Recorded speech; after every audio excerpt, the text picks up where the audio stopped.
Hello, it's Dr. Garret, Castleberry, Associate Professor, Program Director of Communication, Media, and Ethics, and Instructor of Public Speaking Extraordinaire.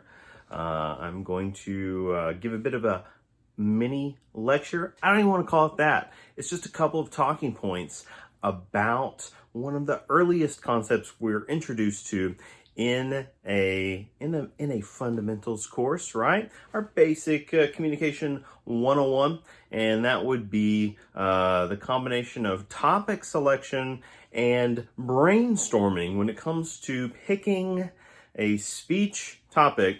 And so we encourage you to check out the respective chapter regarding topic selection, and brainstorming is often included early in that process as well in those course text materials. But let's just cut right to the chase and talk about some of the most significant aspects of topic selection. Typically, our texts point out to us that a go-to strategy when you're approaching early topic selection is experience.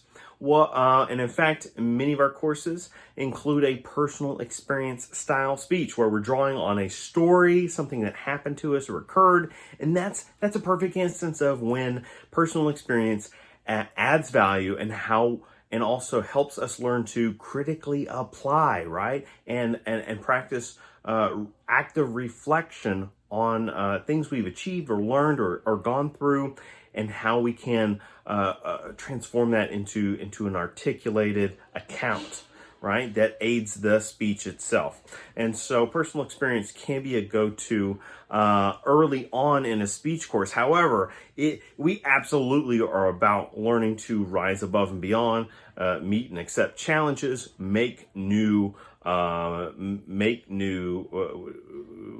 challenges for ourselves, and kind of push ourselves to new ends. So another important area is, in fact, one of the most important areas that I teach is to think about what is an area of interest, of personal interest, but you may lack some information regarding that could play a key role in your present future. And when I say present future, I mean so many of us are young adults or working adults or what have you. We're restarting or resetting life. We're looking to take that next step in a new direction.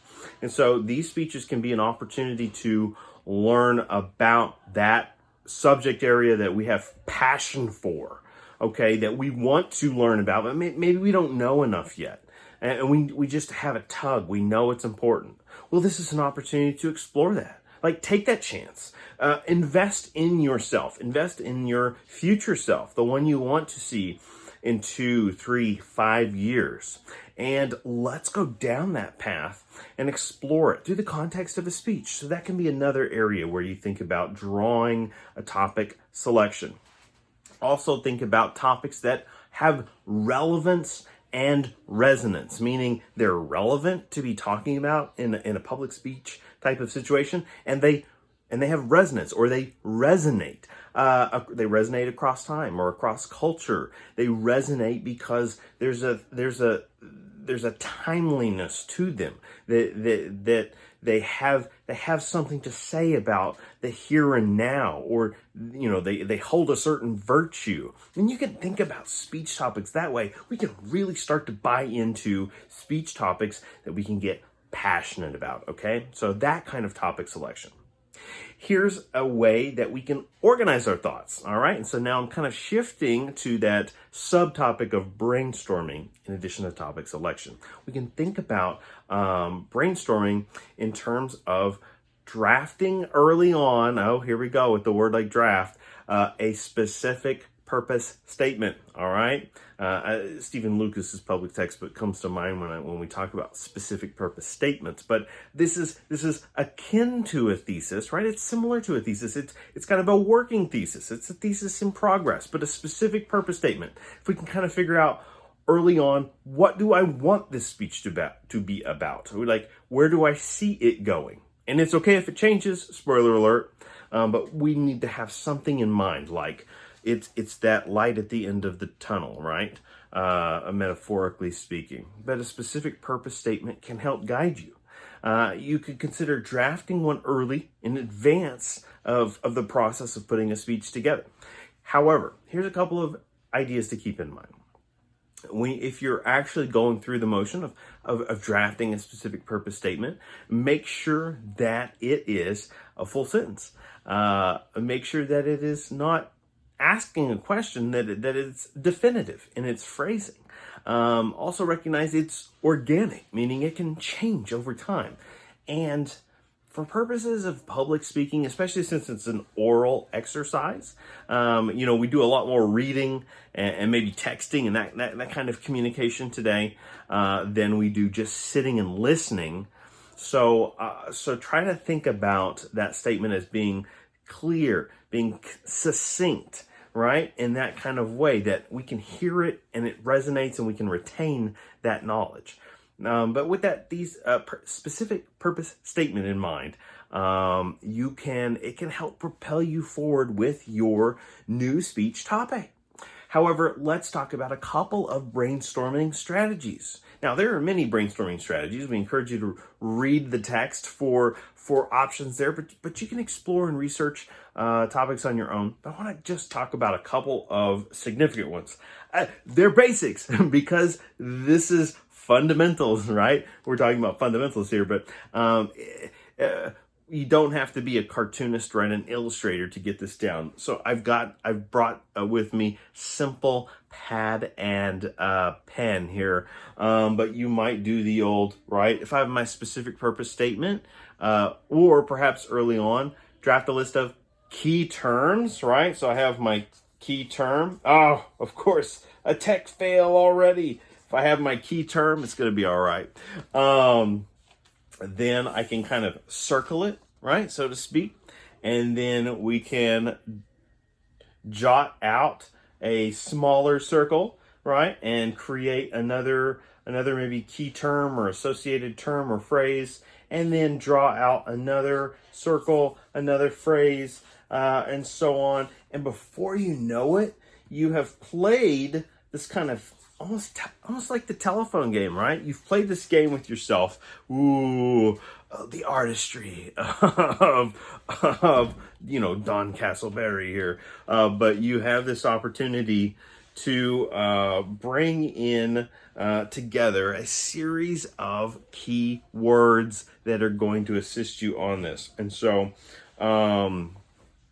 you take these key terms and you start to kind of take these out a little further, right? Look for the areas that add resonance and meaning to each of those terms. And before long, you may find that some don't lead anywhere, right? They're broken. They're broken links, whereas other ones are very rich and have a lot to say.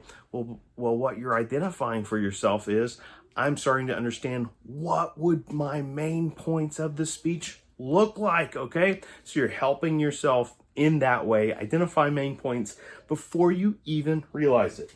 But I want to talk about one final example here, and it can't be understated enough, but it's this idea of simply translating your ideas to a physical space. Now, many of us have the notepad on our digital devices or smartphones or what have yous, and I'd show you mine, but hey, I'm recording from it right now.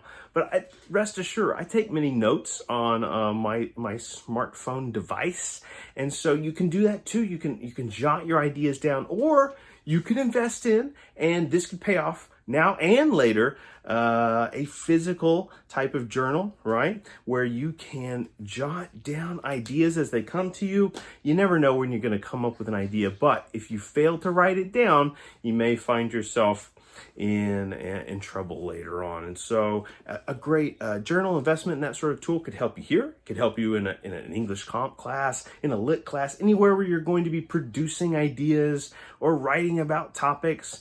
And so public speaking is no different. An idea journal is an excellent way to organize and archive, most importantly, archive your thoughts. Hey, just because you write it down doesn't mean it's a commitment to following through on it. In fact, it can just help you process it and then decide that's not for me.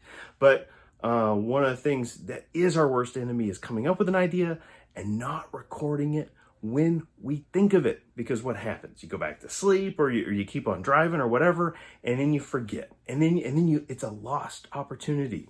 And great ideas sometimes are hard to come by. So here's a personal journal that I use actively. I'm not even in public speaking, I'm not, right? But I'm using it for ideas. I'm using it for projects. I encourage you to do the same. It's an awesome opportunity. So I like to refer to it as an idea journal. It could be a way to help you concentrate on your brainstorming. And so brainstorming and topic selection, two areas we want you to be thinking about early.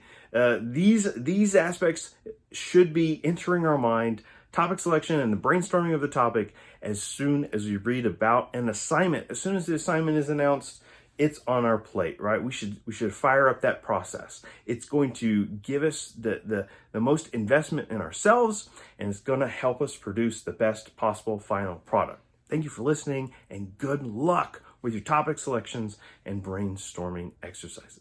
Thank you.